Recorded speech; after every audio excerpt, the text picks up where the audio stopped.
And welcome, brothers, sisters, working class heroes. This is The Rick Smith Show.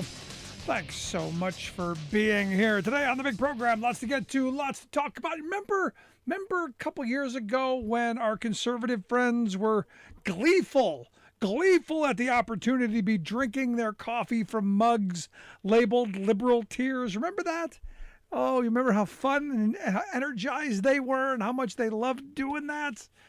Yeah, not so much today, because look, this is what helping the working class looks like, and I know they're trying to divide. They are, in fact, the House Judiciary Committee, the Republican side of the House, tweeted out today, "If you take out a loan, you pay it back.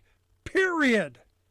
And that seems to be the line that a lot of folks have bought into, because I started thinking about it. You take out a loan, you pay it back, period, unless you're Donald Trump. Yeah, unless you're a giant corporation, you file bankruptcy. Unless you're Marjorie Taylor Greene, who good on the White House for finally pushing back, tweeting out some reality, some fact. She was out there, screaming about how, government just saying, okay, your debt is completely, forgiven. It's unfair. It's unfair. Yet we find out that Marjorie Three Names has $183,504 in outstanding PPP loans that were forgiven. No, she's crazy about 10 grand going to people without Pell Grants and 20,000 with people with Pell Grants. Crazy about that. But she pocketed $183,504. No problem. Pennsylvania Congressman Mike Kelly, he tweeted out asking plumbers and carpenters to pay off loans of Wall Street advisors and lawyers isn't just unfair, it's also bad policy. Yet Congressman Kelly, he pocketed almost $1 million in PPP loans that were forgiven, not paid back. Matt Gaetz, the embattled, rapey forehead is what they're calling him on Twitter. He put out, everyone knows that in a $60 billion European land war, it's always the last $3 billion that kicks in the door. He's going after the Biden administration for supporting Ukraine. They pointed out that Congressman Gaetz, somehow he got $482,321 in PP loans forgiven. And it's interesting that the loudest voices seem to be the folks who've been lining their pockets. A number of people in Congress that voted against helping working people on so many other pieces of legislation, they've lined their pockets. Mark Wayne Mullen, who's running for Senate out in Oklahoma, almost $1 million in forgiven loans. But hey, don't think about this. And this is one of these moments, one of these interesting moments where you got to go back and look at how college used to be. And the folks over at Time Magazine, they went and they looked at a couple of things. Mitch McConnell, for instance. When Mitch McConnell went to college back at the University of Louisville back in 1964, his tuition cost him a whopping $330 a year, about $2,500 in today's dollars. When you look at what the University of Louisville charges today, over $12,000, there's a huge difference. It's a huge difference. So you could work and go through college and you could pay it off. House Minority Leader Kevin McCarthy, he called this a massive debt transfer scam.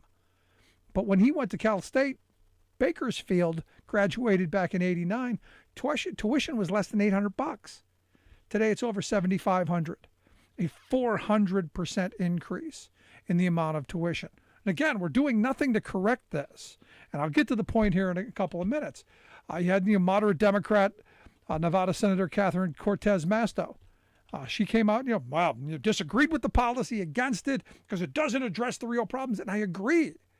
This is about helping working class people. She went to the University of Nevada back in '86, about my age. She paid less than $1,000 for tuition. Today, it's about 3 times that. It's crazy. Now you had Chuck Grassley, who went to school back in the 50s, so completely different world. Paid about $159 a year. Today, to go to the University of Northern Iowa, $8,300, but nearly a 500% increase when you adjust for inflation. So you go, but hey, but here's the reality. What's happened is states and the tax base has walked away from funding education.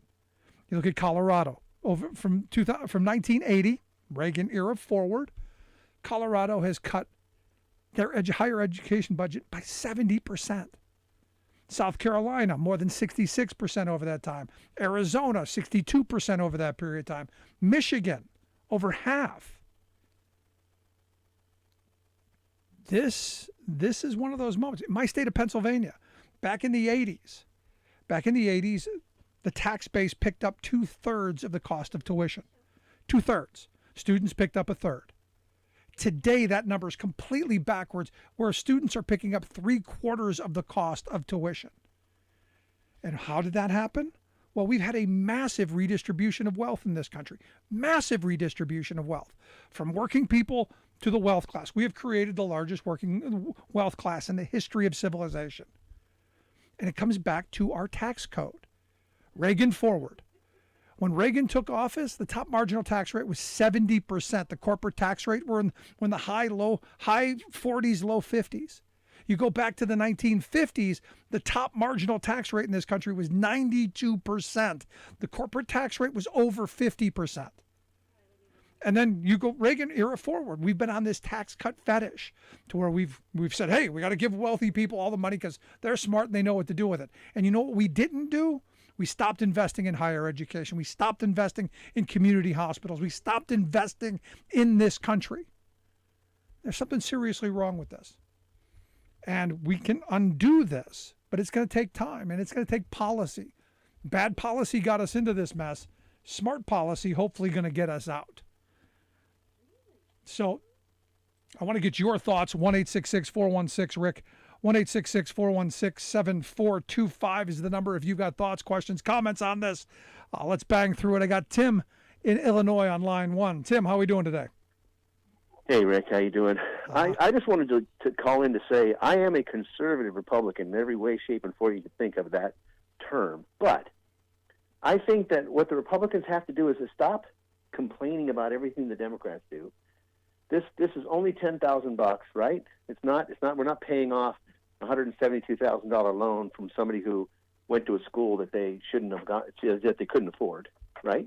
Correct. I mean, my wife and I paid off our daughter's private school loans because they weren't really government backed. So, we did what we're supposed to do. And I don't really have a big problem with this.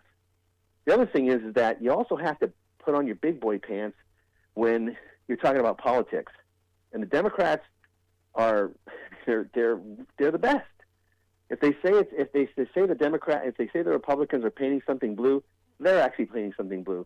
If they say the Republicans are for the rich, actually the Democrats are for the rich.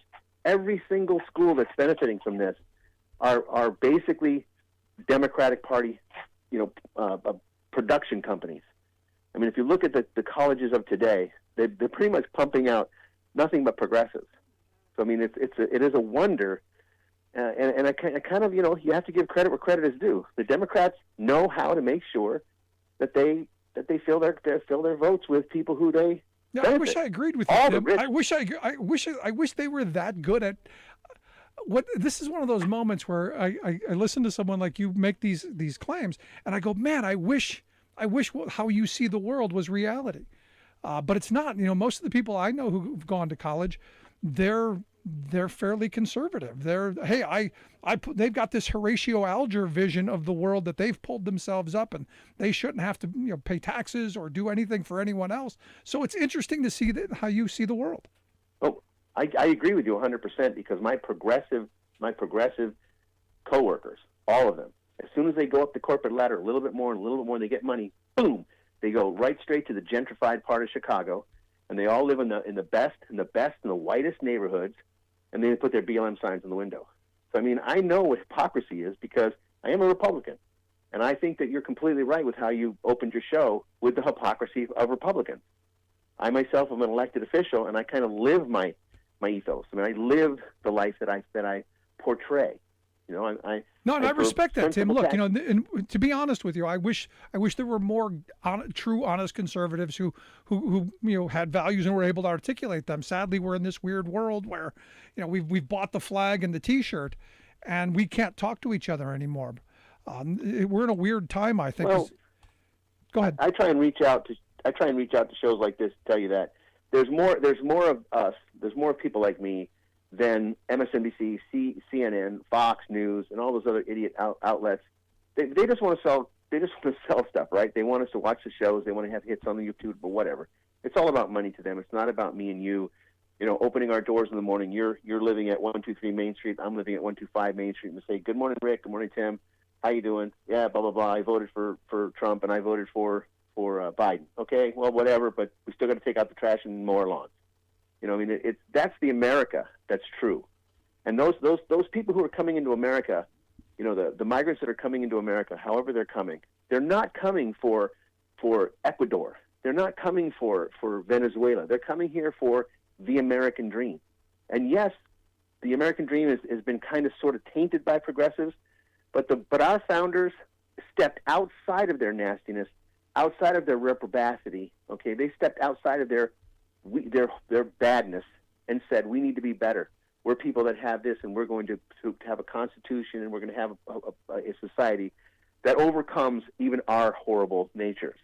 That is why the 1st, 2nd, 4th, 14th, those amendments, the amendments are amazing things. If you read the Constitution and then read the amendments, it's an amazing thing of what our founders is. That's why I kind of have a problem with 1619, but not too much, because 1619 is true. But then so is the fact that our founders were greater men than have probably ever walked political life in history, to say, hey, you may have to overthrow us one day, so we're not going to take away your weapons.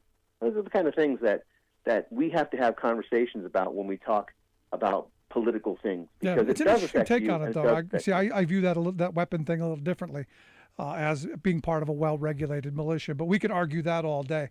I appreciate the call. I got to move along. But thanks so much. I appreciate the conversation, Tim. Thanks so much. Bye.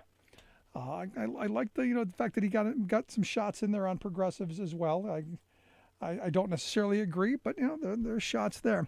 Let's go to Gary in Philadelphia on line 3. Who do we got?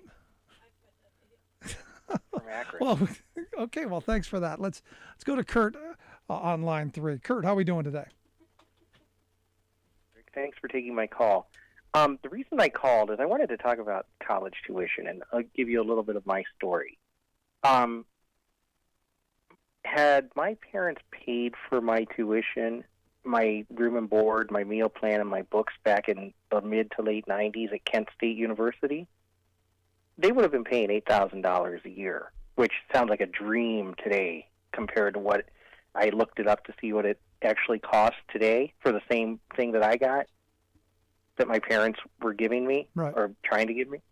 $25,000 a year for the same thing for a state-run university in Ohio. But what I'm getting at is it really didn't cost my parents $8,000 because, as I told your screener, I was born back in the 70s with congenital cataracts. The doctor was high on dope when he delivered me, used forceps. I had black and blue eyes. It developed cataracts because my eyes were not fully developed at the time, because obviously infants don't have fully developed eyes. I had to have the cataracts removed the hard way because laser surgery would not be perfected for another 10 years. As a result, I was basically sentenced to being legally blind for the rest of my life. It sucked at first when you think about it, but you grow up, you learn to live with it because you don't know any different. As a result, my parents found Bureau of Services for the Visually Impaired in Stark County, Ohio, because we were living in Canton. I had to sit down with a caseworker. We had to come up with a long-term plan of success, which means, what do you want to do with your life? How do you plan to be a success? Blah, blah, blah. And the way they were going to pay for it, and I thought this was kind of generous, which I think it's still pretty generous, is they said I had to maintain at least a 2.0 GPA. I kept a 3.0 just to be safe. They paid for the tuition, the room and board, the books, the meal plan, all that stuff. I even got a computer out of it. But what I'm getting at is the day I graduated was the day I got hired into the job that I'm in 21 years later. So what I'm getting at, it's kind of like with the GI Bill after World War II, where, the people invested in people to go out and get an education and try and get a job where you could pay taxes. And as a result, for every dollar put into these people being invested in to go get those educations, we got $7 back. I'm telling you, if I were to invest $1 and someone told me I was going to get a $7 return on my investment, I'm doing that every day of the week. No, and that's an excellent point. This is an investment in people. And look, in a second, I was going to talk about, my path to this point. That's an excellent point, the investment point. I appreciate it, Kurt. Thanks so much. Thank you. Now, let me move along. Because here's the thing. And this is where Kurt makes an incredibly important point. We're investing in the future. My generation, I'm solidly Generation X. We were told that the only pathway into the middle class was going to be, hey, we had to go to college. And for that, our generation is probably we held the largest debt balance, a smaller percentage of us, but the largest number. Whereas, the younger generation, much more of them are in debt. I decided not to take on debt. I decided to go get a union job. And look, I went back to college in my 30s and got a degree and a master's and all that stuff. But I paid for that out of pocket because I had the option of getting that job that really made me a good living. For too many, that's not there. So college is the option. So there's just so much here. Let's go to David in Milwaukee on line 3. David, how are we doing today? Good. First-time caller, actually, on your show. Good. I appreciate you taking time for us. Yes. So really quickly, one thing I don't know if it's been discussed yet, but if you look at the endowments that private colleges have, Harvard actually has the largest endowment in the entire planet. They have roughly $52 billion in endowment. Harvard, like $41 billion, and Princeton, and some of these other schools. The point is this: we're always told that you have to go to a four-year college, and so parents, I personally went to the University of Minnesota. The advantage that I had, though, that I would like to see more states do, which you don't see too often. Wisconsin and Minnesota have a reciprocity between the two states where you pay in-state tuition. You're not paying out-of-state tuition.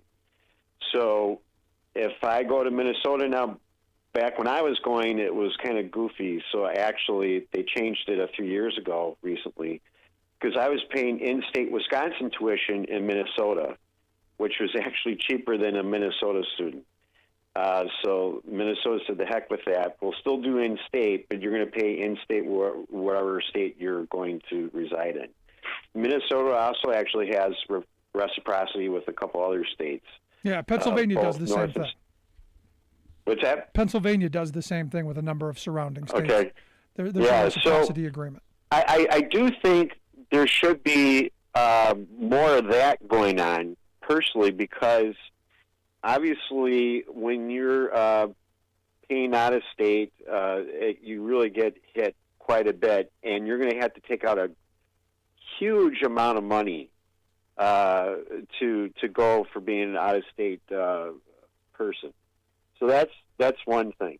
Number two, if you look at, and I hate to say this, I hate to bring this up, but I'm a huge Badger fan. I admit it, even though I went to Minnesota. I look at what the coaches are making, like the football coach, Paul Chris. He just got a $1 million raise. He's making over $5 million in change for being the head coach for the football team. And then you got to throw out his assistants. Huge amount of money, big business. Basketball coach, he's making Mr. Guard, I think, is like about $3.7 million. So roughly between just the basketball coach and the head coach for the football team, you're talking $9 million for two people. And so I have a real problem that schools in general, both public and private, especially the elite private schools, are just gouging parents. And so we have to look at it from the standpoint, okay, what's going on here? Why is this the case? People are willing to pay these exorbitant prices. And yes, I believe we need to pay the investment going forward in the future. But there has to be some sort of accountability and say, hey, you know what?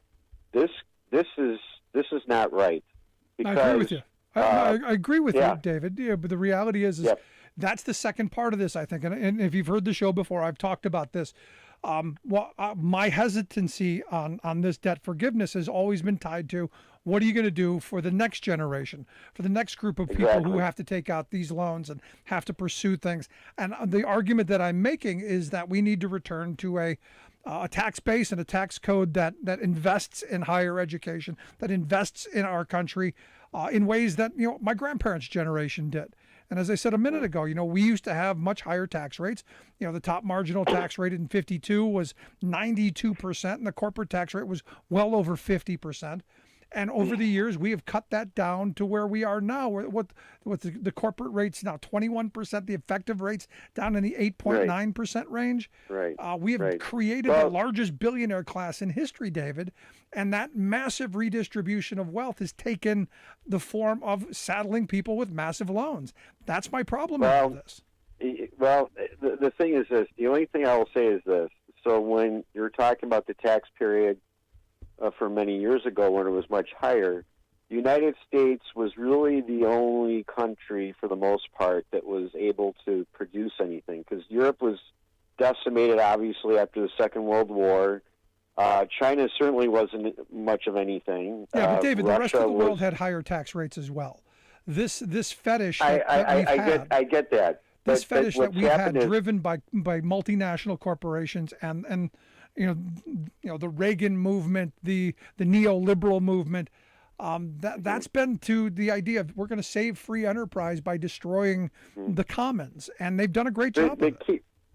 But keep in mind, I was going to just bring up really quickly with the endowment, if you don't mind. Yeah, no. So the tax cuts that were passed a few years ago, people forget that there was an excise tax of 1.4% on endowments, because what we're talking about, because they're essentially, they're just sitting and growing huge amounts of money, and the parents are not seeing, and the students are not seeing the benefits of that, and they keep raising the tuition. And so what I would suggest is this, and they were screaming bloody murder, 15 seconds, when that got passed. And they have been lobbying this past year to get this with the forgiveness of student loans. All that's going to do is turn around, and they're just going to hike it up for the next group of people to make up. Appreciate it, David. I got to take a break right here. I appreciate the call and the thoughts. I'm going to take a quick break right back after this. Remember, if you miss any portion of the program, make sure you grab the podcast. Right back. Stick around. I'm Rick Smith, and this is Labor History in 2. On this day in labor history, the year was 1917. That was the day IWW leader Frank Little was buried in Butte, Montana. Little had been lynched on August 1st by police agents thought to be working for the despised Anaconda Copper Company. He had arrived in town to help organize 14,000 striking copper miners. Devastated by the deaths of 168 miners in the June fire at Granite Mountain and Spectacular Mines, mine workers formed the Metal Mine Workers Union and walked off the job. Frank Little had previously worked as a hard rock miner and organizer for the Western Federation of Miners. He also took part in the free speech campaigns on the West Coast. Little was involved in early drives to industrially organize oil workers and lumberjacks. He voiced his opposition to the First World War and sought to stop workers from enlisting. When Little arrived in Butte in July, he worked to build strike support, picket lines, and spread the strike to other trades across the city. Early on August 1st, 6 masked men broke into the boarding house where he was staying. He was beaten and taken from his room. His assailants tied him to the bumper of their car and dragged him through the granite streets of Butte to the Milwaukee Bridge, where he was hanged. An ominous note was pinned to his bullet-ridden body with the words that read, "Others take notice, first and last warning." It included the numbers 3, 7, and 77, as well as the initials of other union organizers in the area. As many as 10,000 marched in his funeral procession. Days after his lynching, martial law was declared. Labor radicals were rounded up and charged with espionage. The miners' strike and union were crushed. Labor History in 2 brought to you by the Illinois Labor History Society and The Rick Smith Show. For more information, go to laborhistoryin2.com, like us on Facebook, and follow us on the Twitters at Labor History in 2. Let's all gather round the campfire, buckaroos, and let old Cactus Jim here tell you about some of today's hardy, hard-working cowboys. Yes, those manly men who live free-spirited, yippee-ki-yi-yo cowboy lives out in the rustic ranch country of the Rocky Mountain West. Oh, wait, that was a century ago. The cowboys who are now humming home on the range across Montana, Idaho, and Wyoming are multimillionaire and billionaire corporate titans and celebrities like Rupert Murdoch, Bill Gates, and Bruce Willis. They don't really live there nor mix with the locals, nor do they actually ranch their spectacular 300,000-acre spreads, since they don't know how. So they hire real ranching outfits to bring in some cattle, sheep, and other ranching accoutrements. Then they fly in on private jets occasionally and strut around like John Wayne. They are, in a word, pathetic. But they surely are land barons, spending up to $200 million each for their vast spreads. Indeed, these dilettantes rule the availability of ranch land and scenic wilderness, pricing out people who really want to ranch and locking out families who want to experience some of nature's most majestic rivers and mountains. 15 years ago, the biggest private landowners held 27 million acres. Now, they've grabbed 42 million acres for themselves.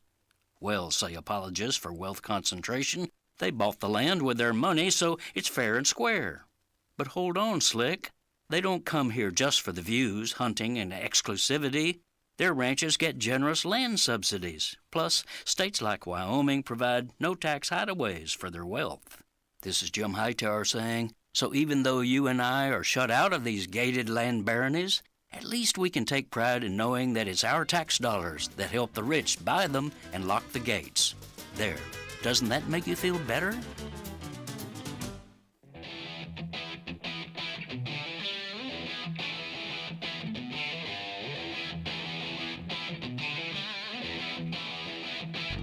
Welcome back to the Rick Smith Show. Now, here is Rick Smith. So, I was looking at it going, what happened to the Forward Party? Remember the Forward Party? I was going, Andrew Yang and company, they've got to have something on the whole debt forgiveness thing. Got to have something on the student debt thing. I mean, after all, Andrew Yang's the UBI guy. He's the guy who says we should have universal basic income. So you would think that they would want to weigh in on this, and nope, not so much. In fact, their only tweet today was how to fix a system that's been corrupted by the mainstream parties and the people who prop them up. And they're simply asking whether you support term limits, nonpartisan primaries, ranked choice voting, or campaign finance reform. And yeah, campaign finance reform I'm all in favor of, but I don't know how this plays to the other thing. Very interesting. Very interesting. And here to share some thoughts on, this and the others' top stories of the day, I've asked our good friend Sarah Burris to come talk with us. Sarah is a reporter over at Raw Story, rawstory.com, the website. Sarah, thanks for taking time for us. I missed you. How are you guys? We are fabulous. Look, I'm looking at this going, Biden's wrapping up the victories, wrapping up the getting stuff done, and not saying much, although today, give him credit. The Twitter he's been lighting it up. Yeah, that's been really fun. The Republicans kind of had a little bit of a meltdown yesterday and into today as well, where they just really don't like it whenever everyday Americans get money. They want all of the money to be given to corporations and as Bernie would say, the millionaires and billionaires. So the fact that Joe Biden is giving student loan assistance to people who earn under $125,000 a year, I think it is. That's just like, Republicans are like, oh no, we can't have that. No. So it's just been fighting with them, especially those who took PPP money. Exactly. That's where I started today. Don't want to pay it back. I'm going, wait a second. How can you be against debt forgiveness when you took massive loans and didn't pay them? And how can you be a party that comes out and says, if you take out a loan, you pay it back, period, when you support Donald Trump? How is that possible? 6 bankruptcies for 5 companies. That means one of his companies filed for bankruptcy twice. And, depending on what happens in New York right now with Alan Weisselberg, we may have a 7th bankruptcy. So we'll have to see. No, we're in an interesting moment. But, as I said yesterday, maybe we play a little political word game and take out the word student and worker and replace it with corporation and CEO. And then maybe the Republicans would come along. Educational CEOs or something like that. Now, what do you say to the Vice argument? Presidents of nerding. Yeah, what do you say to the argument that this is a bailout to the universities?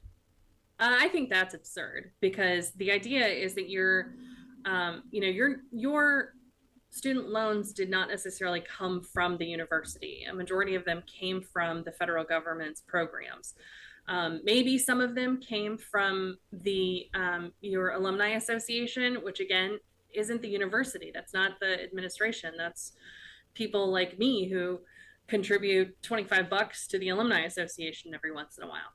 So, and a lot of what folks are paying back ends up being interest and fees. Like I have a friend of mine who started with a little over $50,000 in student loans. By the end of it, she's going to end up paying $79,000 for her education. Yeah. And no, see, this is where my position from the beginning was. Right from the very start when this came out, I said, look, all we do is we buy up all the loans and you have them pay it back at 1% interest or whatever the administrative cost is, because there is that, hey, you took it out, you got to pay it back. And that's fine. We don't pay massive interest and fees and all of that stuff, because I started seeing, people going, look, I took out, $50,000 and now I owe $300,000, 10 years down the road. And you go, how is that smart? How is that sane? How is it fair? And it's not.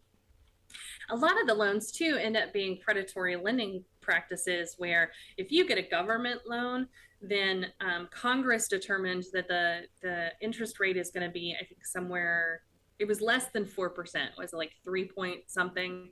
In 2006, Congress signed a bill that it would drop the interest rate, at least because you ended up with people who had housing loans that were less than student loans in the interest rate. And so Congress actually had to do something about it. I unfortunately missed the cutoff for that and locked in my rate at 7.8. But wow. So let me ask you this, does this benefit you? No, I actually, so I lived with my parents for and yet 2.5 years. you're still in favor of it? Oh, hell yeah. So stop. You are so un-American. How can you be for something that doesn't help you? Because the narrative I keep hearing, Sarah, is that this is the only people who are for this are people who benefit from it. I know, right? And I also feed stray cats and open the door for people who are behind me. I think the most important thing that we can do to help each other out is to help each other out. And that is the one thing that I think Republicans are really not known for, is they don't really want to open the door for the people behind them. It's something that I remember Michelle Obama talking about, how important it is to help each other out and be, good leaders and good stewards of our country for other people who come behind us. And so, I mean, that's a major reason that I don't think anybody should have to deal with, what I went through. Wow. Nobody should have to live with their parents That's the other thing. Nobody should ever. No, and nobody's parents should have to live with their adult children. No parent should have to live with their adult children because they got things they want to do too. So this is a win-win-win-win-win-win. For everybody should be happy in this. And you know what I found most interesting is today, especially today, as I'm looking at the responses from people, especially on Twitter, because you know people have their little bios, the number of so-called Christians who are dead set against this, and yet for years they've been saying the Lord's Prayer that right in there is about debt and forgive and debtors, and it just seems kind of, well, did they actually know what they're saying? But that's the thing about a lot of these folks is that they get their Christianity from, you know, some mega pastor who's charging them to come to church instead of reading the actual text. Because, you know, if you actually read the Bible, especially the part that's in red, you know, like all of the stuff that Jesus said is usually in red text. I think people who pay attention to that stuff, typically you end up being like a more relaxed and groovy person. Relaxed and groovy. All right. that's Jesus with the disco ball. There you go. I'm just saying, relaxed and groovy, good. Relaxed and Republicans, groovy. relaxed and groovy, they're like, no. You can't have that. You're listening to the Rick Smith Show. We're here with Sarah Burris, reporter at Raw Story. Make sure you check out the work she does there at rawstory.com. I want to move along from this and get into some of the other top stories of the day. Evidently, Truth Social in a little bit of financial trouble as the web host, evidently they owe $1.6 million to the web host, which I got to tell you, I actually, you know, I predicted months ago, I'm still waiting for Devin Nunes's press release that he's suing Donald Trump for not being paid, because you know it's coming, because you know they're going belly up. But how about these folks? Should they have to pay this debt to this company, or should they be able to file bankruptcy?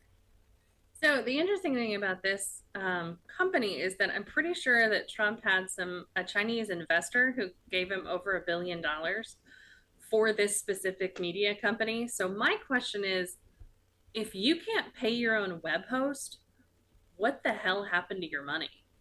Like, where did that $1 billion go to? Because it's been less than a year and you've blown through $1 billion. Are you kidding me? Like, there's something shady going on here. He's charging really high golf fees. Clearly, if you wanna post on Truth Social, that's one thing. But if you wanna post a picture with Trump on Truth Social, that'll get you a price tag of like $100,000. Yeah, well, that's the candlelight dinner. Let's be straight. That's the candlelight dinner. But speaking of Truth Social, today the former president went on his failing social media site and went on a rant of how he did nothing wrong, how he's as innocent can be, how the radical left was basically torturing him. But hey, we don't pay enough attention to that Hunter Biden. A nice sleight of hand, a little bit of distraction, gonna work. I'm not surprised that he started saying those emails, like rip that one out, lock her up, start doing that one again. If it's not one thing, it's another. He's going to figure out some way to blame everybody else for whatever his problem is. My favorite thing that he posted today was all caps. He put Presidential Records Act. And what's hilarious about it is that's one of the acts that he's violated. And so typically you don't have a criminal like running through the streets with a bloody knife screaming, I murdered people, but clearly that's the new legal strategy coming out of the crack team over at Mar-a-Lago. No. Well, wait a second. There is no crack team. He can't find a lawyer, right? I know. He's got himself. He's got 2 lawyers, 2 women, Christina Bob and Lindsay something, and then some dude from I can't remember where, but the Lindsay woman is the one who today had a really hard time on using the legal server Pacer, where she couldn't update her email address because apparently the filing for the case, where whenever Trump went to complain about, I don't like this, I don't like that they're going through all my stuff, I want to get a special master so that they don't have to, they can't look through my stuff. He went to this other judge about it, and the lawyer who filed that kept trying to change her email address because it was like apparently a Gmail address, and now she wants it to be an Outlook email, and that's a whole thing. So finally, I think the clerk's office had to post some sort of thing saying, "We're sorry, the lawyer's just trying to update her email, and she can't figure it out." Yeah, it's a stall. It's got to be a stall tactic, or look, she's trying to get AOL back. I don't know, but my favorite It's so part. sad. My favorite part was him claiming that the FBI and the DOJ are leaking like never seen before. And I'm going, wait a second, I remember them leaking like a sieve during the 4 years when you were in there. Maybe you weren't paying attention, or maybe it was you leaking the stuff. I don't know. The thing is, if they were really leaking, we would have had the affidavit by now without any redactions. And we're like sitting here waiting. I was hoping we'd get it by 6, but clearly not. So I'm going to be up at midnight, like refreshing just to be sure that they haven't updated it. But by noon tomorrow, we'll have the affidavit. And that's something that I think under the Trump administration, if it was somebody else, he would have leaked that by now. There would have been tons of leaks from this investigation. Yeah. That's the thing that's different, I think, about Merrick Garland is, he is going by the book, and that's why it's taking forever. Now, the weird thing is the polling on the number of people thinking that Trump should face criminal charges actually going up. 48% in the latest YouGov poll think that Trump should face criminal charges. Only 35% think he shouldn't. 17% not sure. That's a pretty big uncertain area that could, as more information continues to come out, especially if we find out exactly what these documents were and maybe some other ideas on what he was going to do with it. That 17 could swing. But in the new NPR Ipsos poll, I think it was 57% said that they want to see more evidence and they want this case to move forward. So people, this is kind of like what happened with January 6th, where the more you show them, the more they want to see. And I think that that's what's going to happen with the Mar-a-Lago documents and the more classified stuff we find out. I think there was a poll that was taken before the story about him having nuclear related stuff. And even I think 30% of his own people said that they would not support him if he had access to classified nuclear information and took it back with him to Mar-a-Lago. So he's going to have to do some work trying to get to his own people again. No, that's it. And this victim card can only go so far. That's the interesting part. At some point he's going to stop losing, he's going to start losing fundraising dough too. Like there's only so many emails you can send out. I think they sent out 20 emails in one day on last Friday. I counted, and it was just like, dude, what is going on here? Now, the thing that I find interesting is there are a lot of people who are saying now this information that's coming out about Trump isn't coming from Democrats. It's all coming from Republicans who are trying to purge the party of this weight around their neck. Because, look, I'm waiting. I'm really hoping he announces his presidential run any day now. I think some people are trying to sweep him under a rug. But at the same time, the courts are bringing in a bunch of folks to ask questions, not just in this case, but in the Fulton County case and in New York. And all of those people are they want to talk to Lindsey Graham. They want to talk to Mark Meadows. The judge that Trump went before to try and get a special master was his own appointee. The FBI director is the guy he appointed. All of these people are Republicans. And I wrote a story today about what's his name, Representative Stewart in Utah and McLeod in Texas, who both said, man, if he's got classified information, there's a real problem here. That's what they said last week. 6 days later, it's like crickets. They're not saying a word. So it'll be interesting to see if there's a bipartisan consensus around the idea that maybe somebody shouldn't jack a whole bunch of classified stuff and take it with them to the golf club. Yeah, 700 pages. That wasn't an accident. That wasn't an oops. I took the wrong folder. I'm sorry. That wasn't that.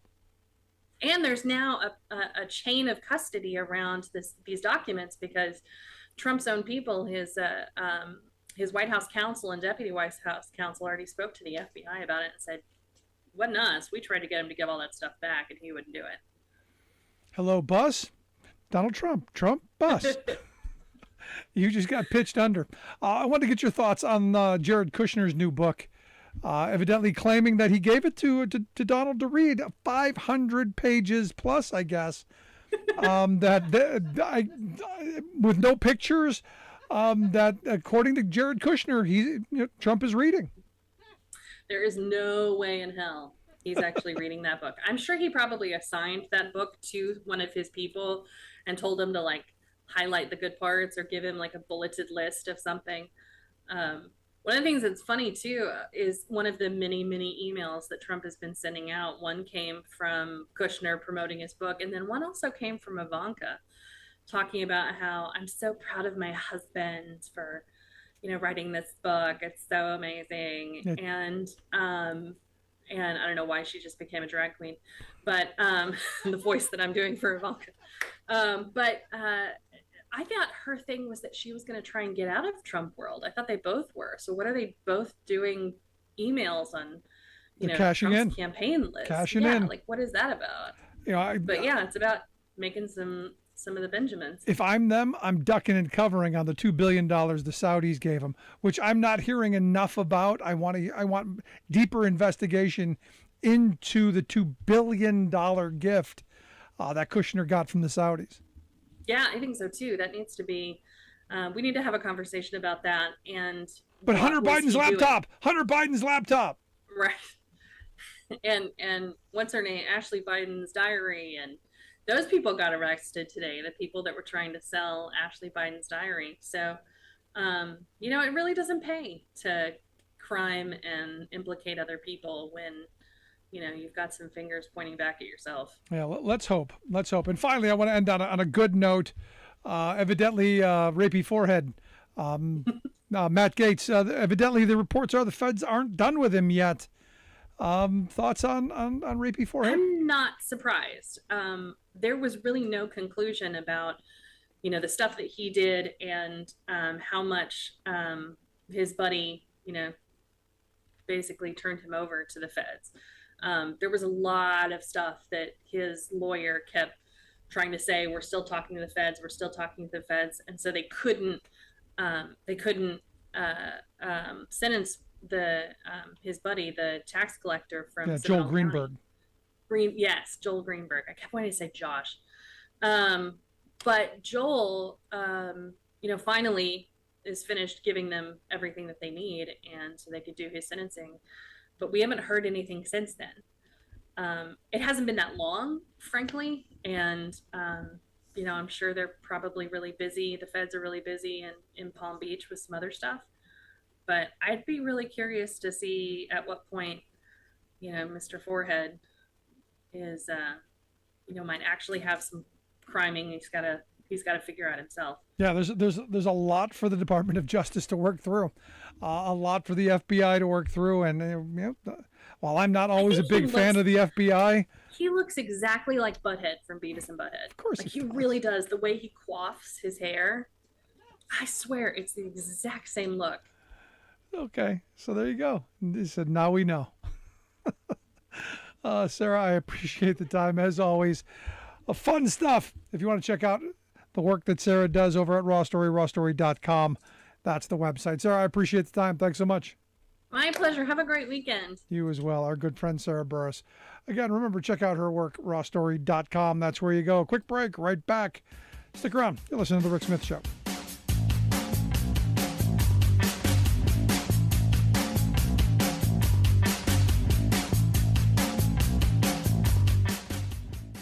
I'm Rick Smith, and this is Labor History in 2. On this day in labor history, the year was 1819. That was the day that Alan Pinkerton was born in Glasgow, Scotland. His father was a policeman who died while Alan was a boy. This left the family in poverty. As a young man, he became involved in the Chartism movement. This reform movement hoped to expand the political rights of the working class in Great Britain. Alan had to flee his homeland to avoid arrest because of his involvement. This led him to Chicago. It is a great historic irony that Alan Pinkerton came to the United States because of his involvement in a working class cause. Today, Pinkertons are often considered some of the greatest armed foes against unionism in U.S. labor history. In Chicago, Pinkerton became involved in law enforcement and then formed his own detective agency. The Pinkerton National Detective Agency made its name working against railway thefts, but it became most notorious for opposing the labor movement. Pinkerton spies infiltrated labor meetings for company owners, worked as hired guns to stop union organizing, and protected strikebreakers. Alan Pinkerton died in 1884 and passed the agency on to his sons. During the 1890s, there were more Pinkertons and reserves than the standing army of the United States. One of the most famous battles between Pinkertons and workers occurred at the 1892 strike against Carnegie Steel in Homestead, Pennsylvania. There, 7 workers and 2 Pinkertons were killed. The event inspired a song by William W. Delaney. The lyrics included the lines, quote, "God help them tonight in their hour of affliction, praying for him who they'll ne'er see again. Hear the poor orphans tell their sad story. Father was killed by a Pinkerton man." For more information, go to laborhistoryin2.com, like us on Facebook, follow us on Twitter at laborhistoryin2. You're listening to The Rick Smith Show, where working people come to talk.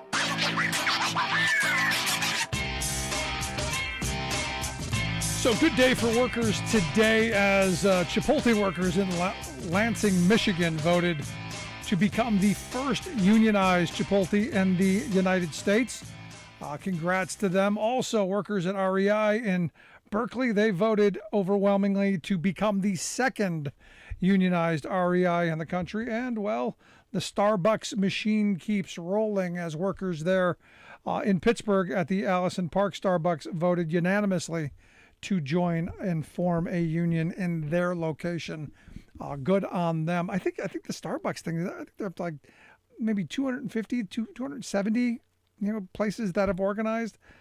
Good on them. Also, shout out to the folks in New Jersey. Their department of their OSHA department, who went after this contractor, who created a dangerous work environment, caused a fatality, and was warned that, hey, this retaining wall could collapse. You need to shore it up. They didn't, and they've been charged criminally. Now this is important because this rarely happens. Normally it's just a fine and a slap on the wrist. And as I've said a million times, if I ever wanted to kill somebody, I would just give them a job and then, well, do something like this. This is a moment where charged, facing criminal charges for the death of a worker there, for willfully violating OSHA regulations. This is rare. And I've been saying for a very long time that we need to make these things happen more often. It's more than just a fine. Now, a death on the job like this is, I think the maximum fine is $500,000, but no one rarely ever gets that. Normally it's a slap on the wrist, a promise to never do it again, and it's washed under the rug. It's about time we start holding people accountable. Now, me personally, again, I look at this and these workers should have had a union to protect them, as every worker should, so that someone doesn't end up having to die to create safe work environments. So, good on the state of New Jersey, good on them for doing this. But ultimately, for me, it comes back down to giving workers the voice to not put themselves in dangerous positions. And educating them to make sure that they don't get put in dangerous positions, which our friends in the building trades do a very good job of. Love to hear your thoughts. Email me, Rick at thericksmithshow.com. If you missed any portion of the program, make sure you grab the podcast. Wherever you can find yours, you'll find ours.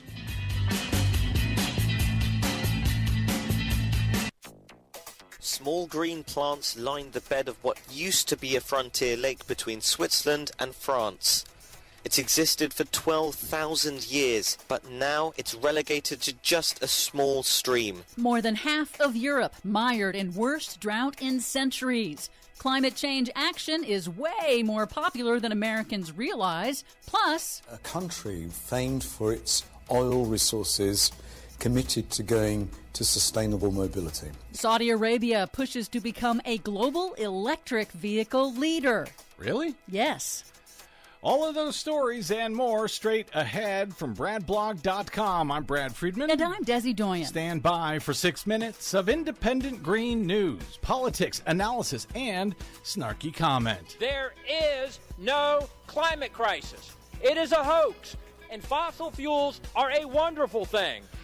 It is 2022, and that is Virginia Congressman Bob Good. Hey, Virginia voters, it's 2022. Can you please vote that guy the hell out of office?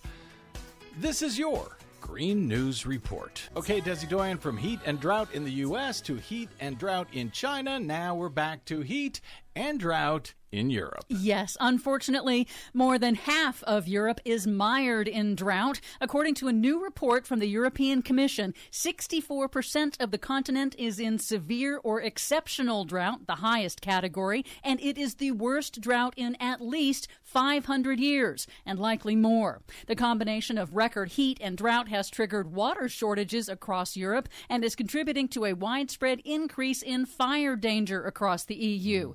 Drought, heat, and fires are all worsened by man-made climate change. Yep, they are. Here in the U.S., new projections from NOAA hold a warning for coastal communities that are seeing flooding on sunny days at high tide. You mean like Florida? Yes. Then I'm sure they'll ignore it. NOAA's latest outlook predicts that sunny day flooding, which today occurs on average nationally about once every 2 months or so at any given spot, could hit as frequently as every other day by 2050. That's within the lifetime of a traditional 30-year mortgage originating today. New Jersey is crafting new regulations to restrict development in coastal flood zones based on future climate projections, not past flood data. Good. By 2150, sea levels in Jersey are projected to be 5 to 19 feet higher than today. Don't tell Florida. A disturbing new study finds that living near natural gas fracking wells increases the risk of childhood leukemia. Researchers at Yale School of Public Health found that children in Pennsylvania who grew up roughly within a mile of a fracking well are twice as likely as other young people to develop juvenile leukemia. But some good news. New modeling shows that Democrats' newly enacted landmark climate bill, the Inflation Reduction Act, will not only save consumers money and lower energy costs, but will also deliver massive benefits and cost savings for public health. By reducing fossil fuel air pollution, the law will prevent up to 4,500 premature deaths every year by 2030 and hundreds of thousands of asthma attacks, with the biggest gains in communities of color that are disproportionately burdened by industrial pollution. Well, that is good news. In other news, a new survey finds that climate action is far more popular than people in the U.S. realize. Is it? 2/3 of Americans support government climate action, but everyone is underestimating how much other people support climate policies, incorrectly believing that their neighbors don't support action.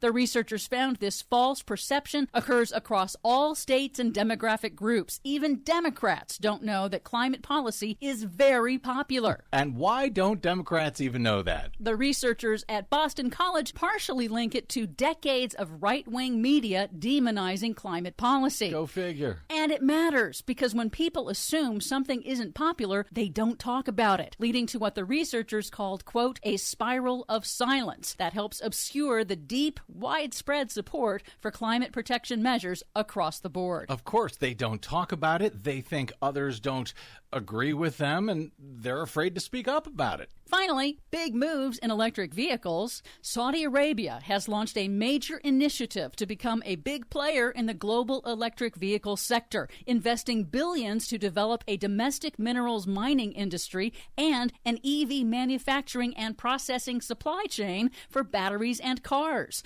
Bloomberg News reports that the petro-state hopes other countries will swap out their dependence on Saudi oil for dependence on Saudi battery materials, a sector that China currently dominates. chalk me up as dubious.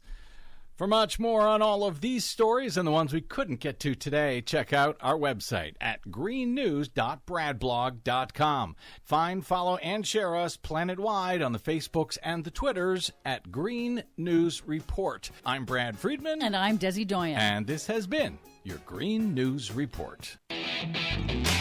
Are you tired of think tank approved corporate news and commentary? Are you tired of CEOs telling you what to think, who to hate, and who to vote for? Well, welcome to the Rick Smith Show. We don't take orders from some boardroom, and we don't do focus groups or talking points. We don't work for them, and we never will. I'm Rick Smith, and I work for you. Join us daily at thericksmithshow.com and download the podcast and never miss a minute.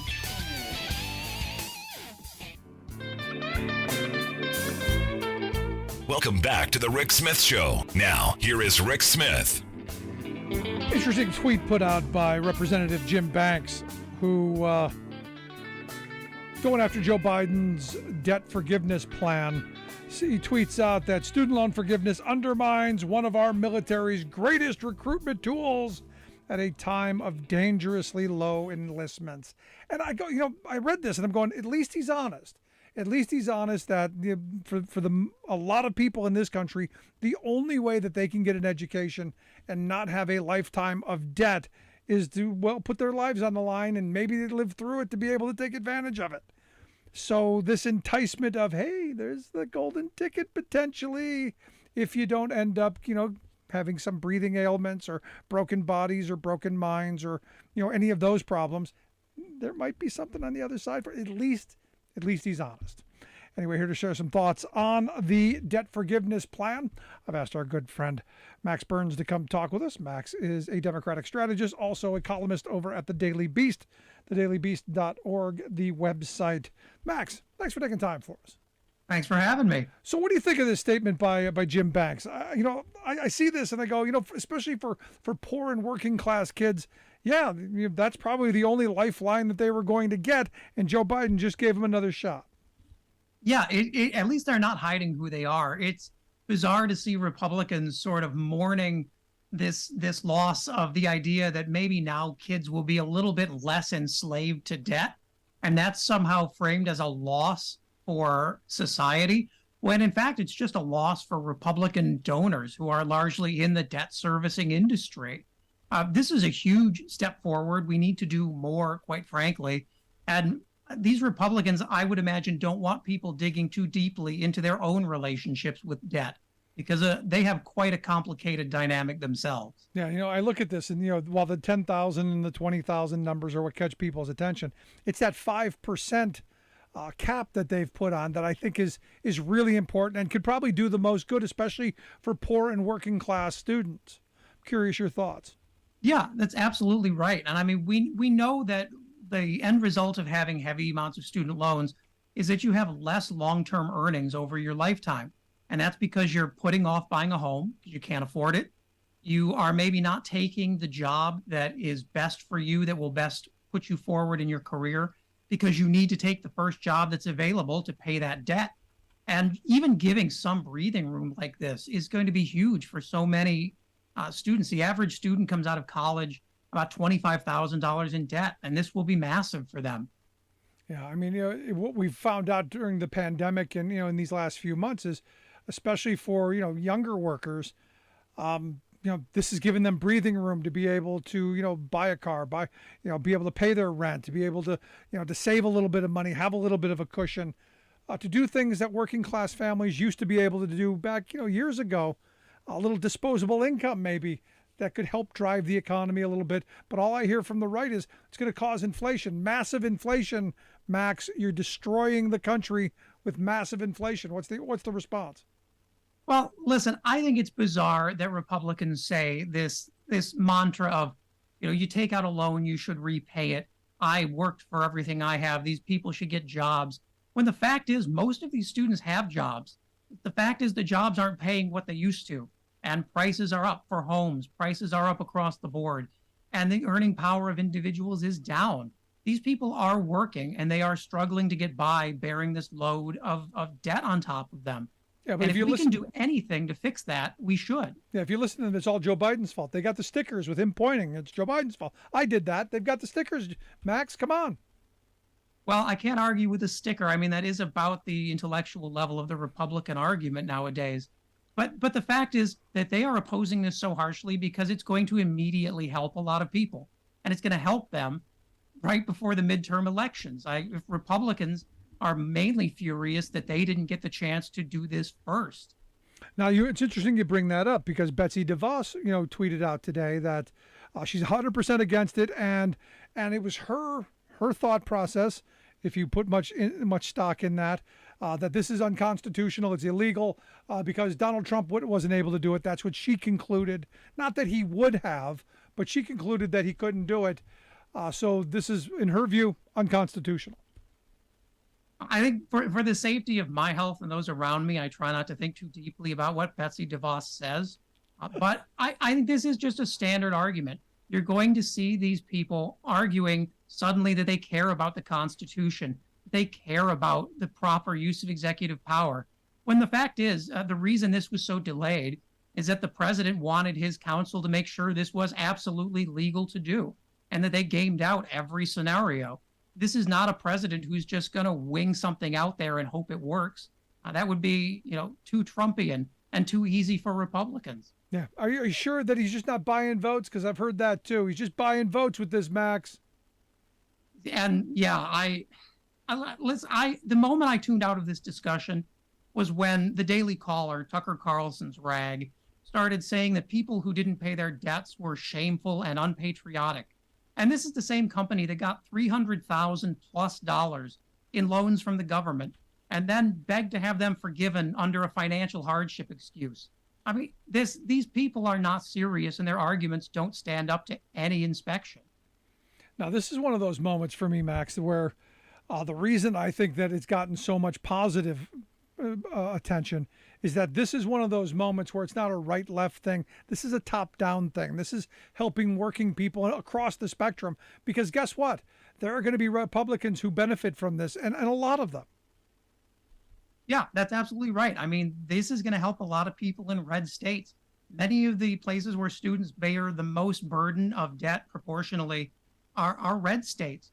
So you're going to see this play into the midterm elections because people are going to know who did this for them. And they're going to know because at last we have the White House and Joe Biden saying they want to have a very aggressive field campaign operation to sell this to the American people and let them know what they've done. And it's about time. It's a great idea. No, I'm right there with you. You listen to the Rick Smith Show here with Max Burns, Democratic strategist, columnist over at The Daily Beast. TheDailyBeast.org is the website to check out his work.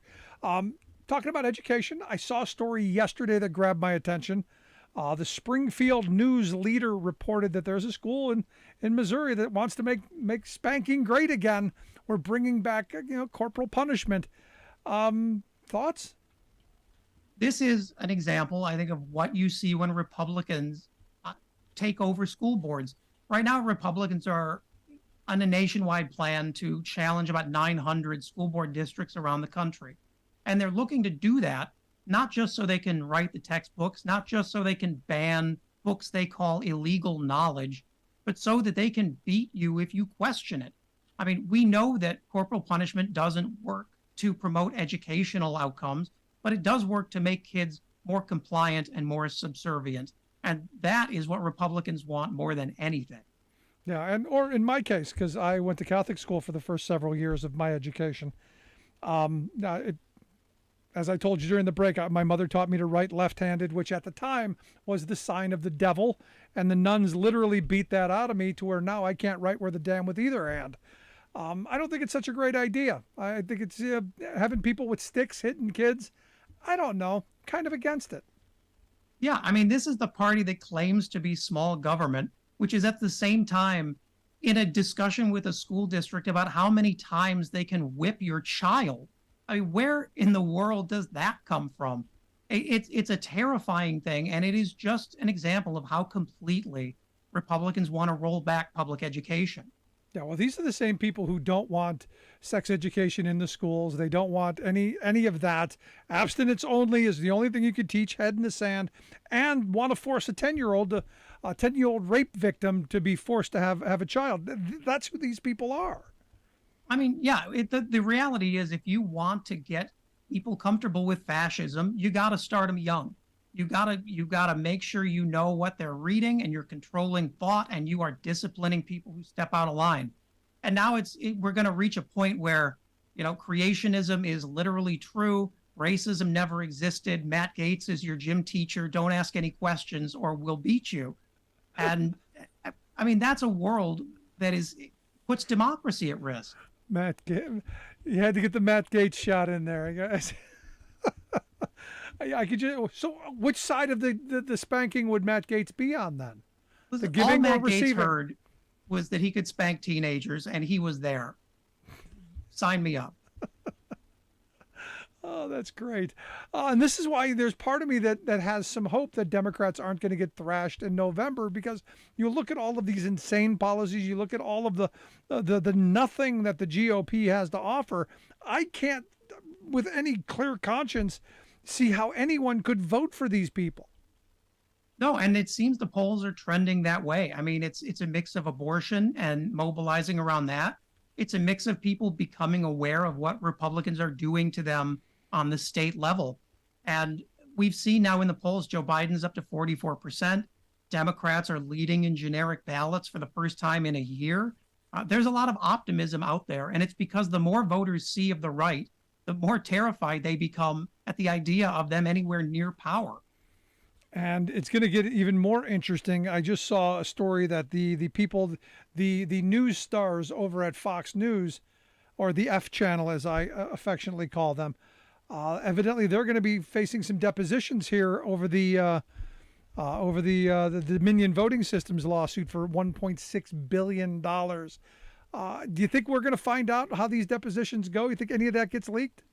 I do. I think it will certainly be public at some point. But I mean, just what Fox News wanted, right? Having to tell the truth under oath, something that they have no experience with, and I'm sure are very nervous about. But the reality is, they may be unused to being held accountable for spreading lies and defaming people, but they finally met someone with the resources to challenge them. And this does not seem to be going their way if past cases are any indication. Yeah, I want to go back to the debt forgiveness thing.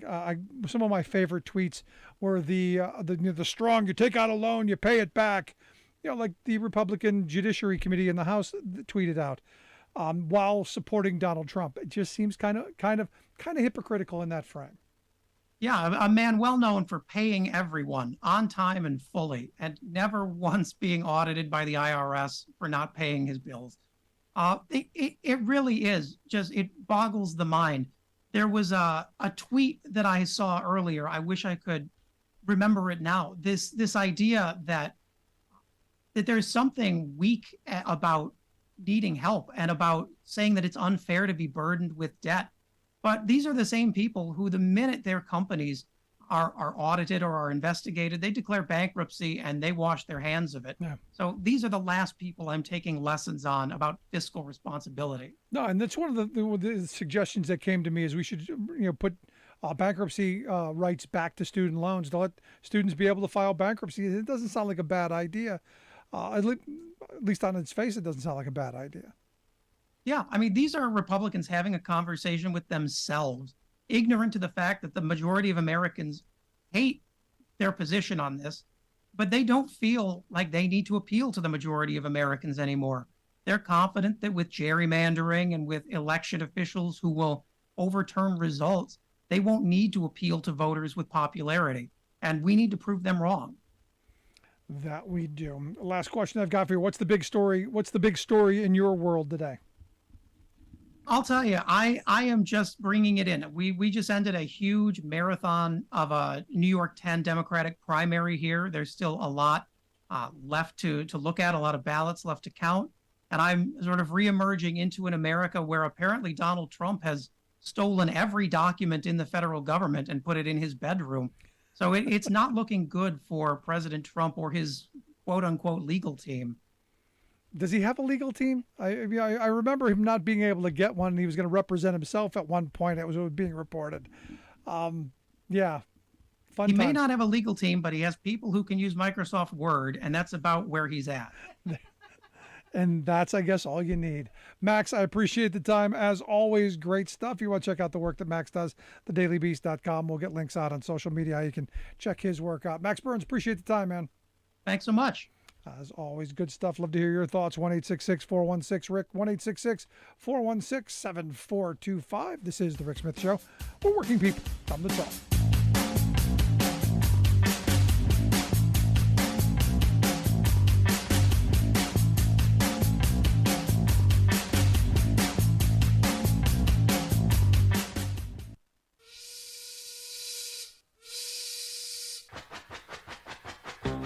If you're a fan of the show, you've heard our labor history in 2 segments, and you can hear them on the radio pretty much anywhere in the U.S. Labor history has never been more important than it is right now. So here's what we'd like you to do. Tell a teacher. Tell a teacher that labor history is important and that they can get digestible 2-minute lessons that are absolutely free. Free to download, free to use, free to share. Tell a teacher to go to thericksmithshow.com/history and help us put labor back where it belongs, in the classroom. You know, generations of American workers fought, bled, and died to build the American way of life. It's our job to keep their stories alive. Go tell a teacher that we're here to help them do just that. Find us at thericksmithshow.com/history today.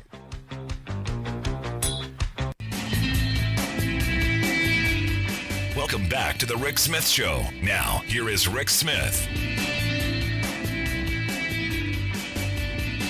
1-866-416-RICK, 1-866-416-7425. Let's go to the phones. Got Jim in Chicago on line 1. Jim, how are we doing today? Good, Rick. Rick, how are you? I'm living the dream, my brother. What's on your mind? Good. I have an interesting comment about the corporal punishment thing, talking about going backwards. Back in the early to mid to late 60s, I went to both a Catholic grammar school and a Catholic high school here in Chicago.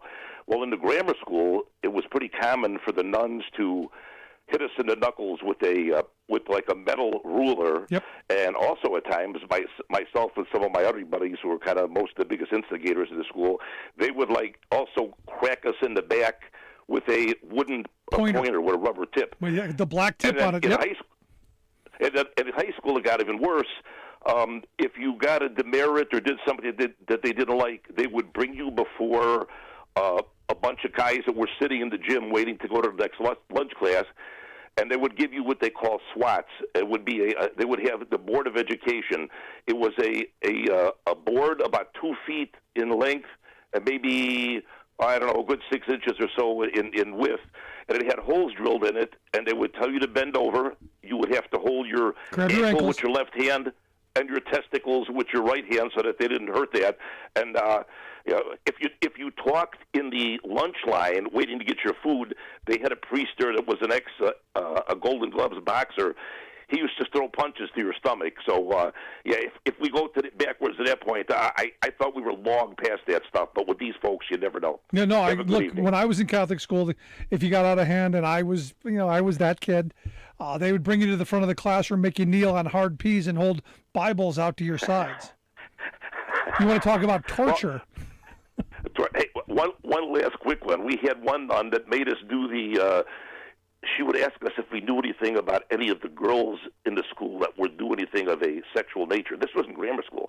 And when we wouldn't talk, she would have us walk, and I mean, this is serious, I'm not kidding. She would have us walk around the room in a duck walk, and before we could get up and go back to her desk, to our desk, we would have to kneel in front of her and tell her that we apologized to her. And I told her that I only knelt in front of God, and she gave me a backhand across the face. Yeah. So, we don't want that stuff anymore, Rick. No, and we were. I think you're probably a little older than I am, but we were terrified to go home and tell our parents because we'd get it from them too, because that was the culture back then. Exactly, and it was the same way with the coppers. If they wanted some information from us, or they thought that we might know something, if they wouldn't cooperate, they'd whack us across the back of the thigh with the nightstick, and the same thing. If you went to hold a home dad, he'd say, "Well, you probably deserved it." Yeah, we're in a different culture now, where now the teachers can't do anything. It's all the teachers' fault. The pendulum has swung completely to the other side.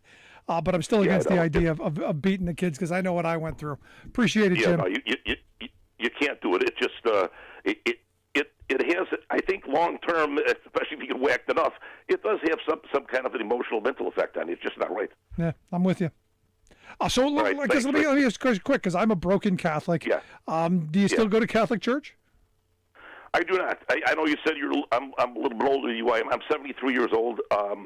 I would say that I'm a spiritual person, and I have my own personal relationship with God, but I haven't really practiced in a long time. When the kids were young, we used to go to Mass like on Christmas and stuff like that, but I just, between the pedophile thing and some other things I see, I don't know. I have my doubts about that, too. You know, it's another conversation one day, but I have a feeling, I feel that organized religion throughout history has probably done a lot more than a lot good, but I don't know if we want to go there right now. I appreciate the call, Jim. Good stuff. Thanks so much.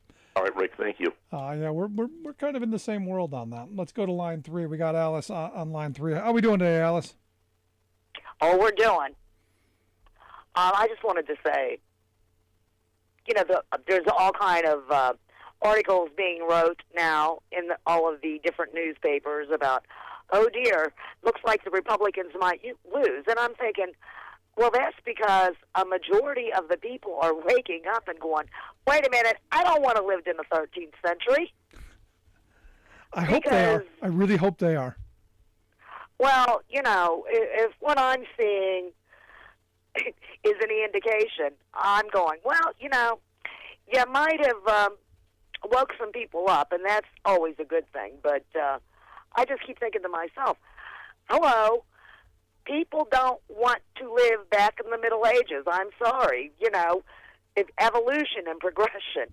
But there you are. So what are you going to do? There you go. Appreciate it, Alice. Bye-bye. Thanks for the thoughts. No, and you know, I read the story and I'm like, yeah, you know, it might not be a bad. I'm going, wait a second. I remember being beaten by those nuns. I remember being when I was in high school, you grab your ankles and they would, you know, bring out the breadboard with the holes drilled in it. In fact, I had one teacher who actually had a baseball bat handle on a big old breadboard, and when you got hit, you heard it down the hall, and everybody knew. And it didn't make me any less worse. It didn't make me do what they wanted me to do. It made me actually a little more defiant.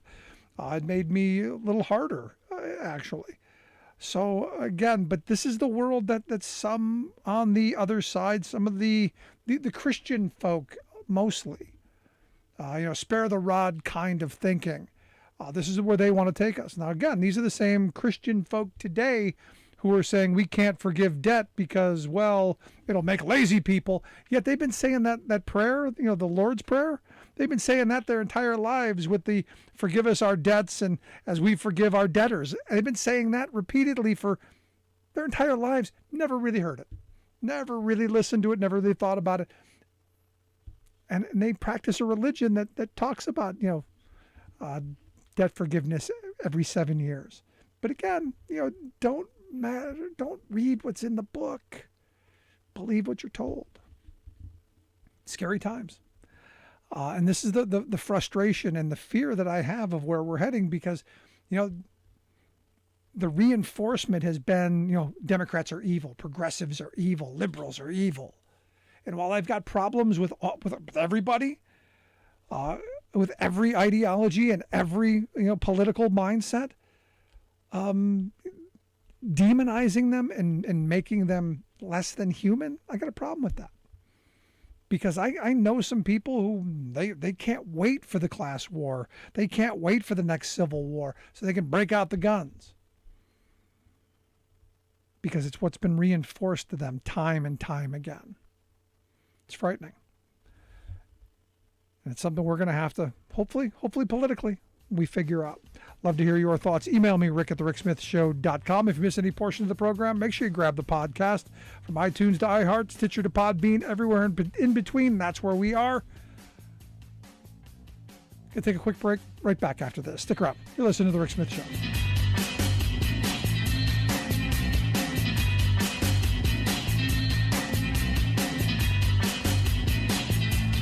I'm Rick Smith, and this is Labor History in 2.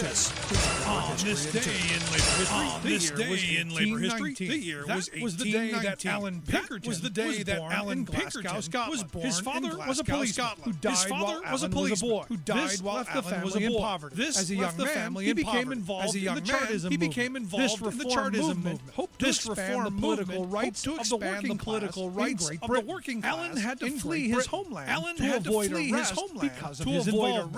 This led him to Chicago. This is a great historic irony. It is a great historic irony. Came to the United States because of his involvement in a working class cause. Today, Pinkertons are often considered some of the greatest unionism in U.S. labor history. In Chicago, Pinkerton became involved in law enforcement, and then formed his own detective agency. The Pinkerton National Detective Agency made its name working against railway theft. Most notorious for opposing the labor movement. Pinkerton's spies infiltrated labor meetings for company owners, worked as hired guns to stop union organizing, and Alan Pinkerton died in 1884 onto his son. During the 1890s, there were more Pinkertons and reserves than the standing army of the United States.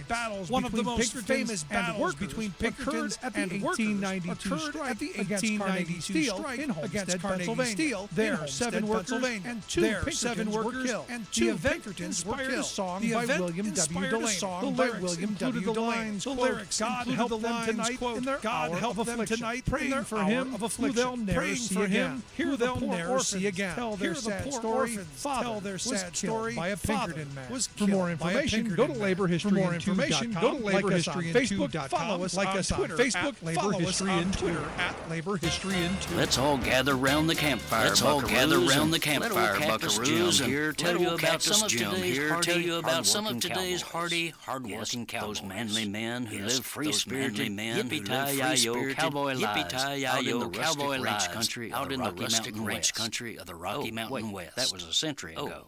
The cowboys who are now humming home on the range across Montana, Idaho, multimillionaire and billionaire corporate titans like Rupert Murdoch, Bill Gates, Rupert Murdoch, Bill Gates, they don't really live there, nor mix with the locals, nor do they actually ranch their spectacular 300,000 acre spreads, since they don't know how real ranching outfits to bring in some cattle, sheep, and other ranching accoutrements, private jets, then they fly in, strut around like John Wayne. Pathetic. They are, in a word, but they surely are land barons. Spending up to $200 million each for their vast spreads. These dilettantes rule the availability of ranch land and scenic wilderness, pricing out people who really want to ranch, and people who really want to ranch and want to experience some of nature's most majestic rivers and mountains. Majestic rivers and mountains. 15 years ago, the biggest private landowners held 27 million acres. 27 million acres. 42 million acres for themselves. 42 million acres. Say apologists for wealth concentration.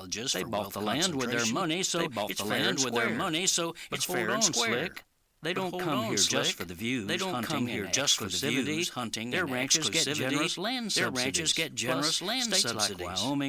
States like Wyoming provide no tax hideaways. This is Jim Hightower saying. So even though you and I are shut out of these gated land baronies, we can take pride in knowing that it's our tax dollars that help the rich buy them and that help the rich buy them there and lock the gates. Doesn't that make you feel better? Doesn't that make you feel better?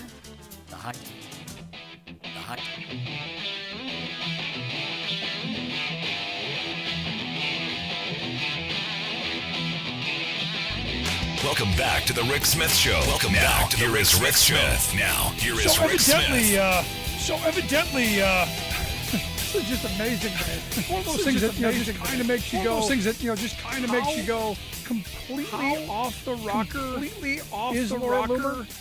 Evidently got beat on Tuesday's primary. On Tuesday's primary. Went through this whole bizarre crying rant about everything's over, but still claims she's the congresswoman from the 11th district in Florida. You gotta love Trump world. You gotta love Trump, but you never lose. But you claim victory. Really lose. She's claimed victory. Claiming that you won and were cheated. Claiming that you won and were cheated. They're always cheated.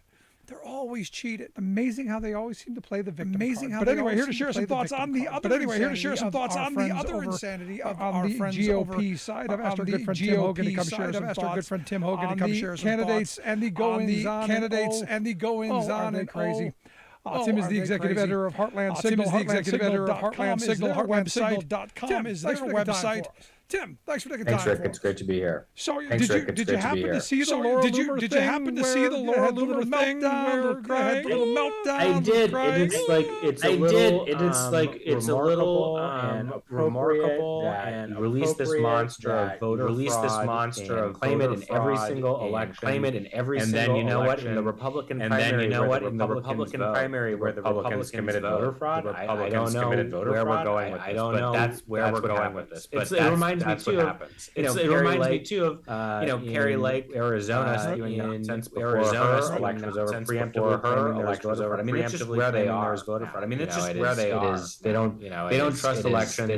They don't trust elections. They're all winners. They've just all winners. Really, this is one of those things where you go. Really, this is one of those things where you go. I remember the old days, 7 years ago. The old days, like 6, 7 years ago. You would lose and you would come out. You would lose and you would fight. You say, hey, we fought. We did the best we could. We did all this stuff. We congratulate. We did all this stuff. People who won. Congratulate the work hard. People who won. Try again. Work hard. No, just declare victory and just declare victory and whine and complain. Continue to cry and whine. I mean, it is. I think maybe Trump's greatest legacy that he is convinced a bunch of idiots. And this is the consequence. And they saw what he did. This is the consequence. And they saw what he did, and they thought, well, he was president. He was so popular. He was president. He was so popular amongst Republicans at the very least. So that is where we find ourselves. That is where we find ourselves. The other part of this is, and the other part of the legacy. I guess the other part of the legacy of, and I don't give Trump credit for this. I don't give Trump credit for this. I give the Republicans that they've so divided this country and so ripped us apart. This country and so ripped us apart. That idiocracy that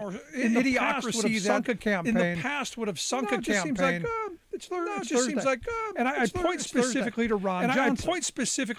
While he was trying to justify his wealth doubling, and he says, I guess it should have quadrupled according to him. This is the same guy who said Wisconsin has enough jobs already, and it's okay for that. Enough jobs already, and it's okay for that state. That is something that I remember would tank a political campaign. I guess no longer on the Republican side. Is that no longer on the Republican side? I mean, it's like invasion of the body snatchers.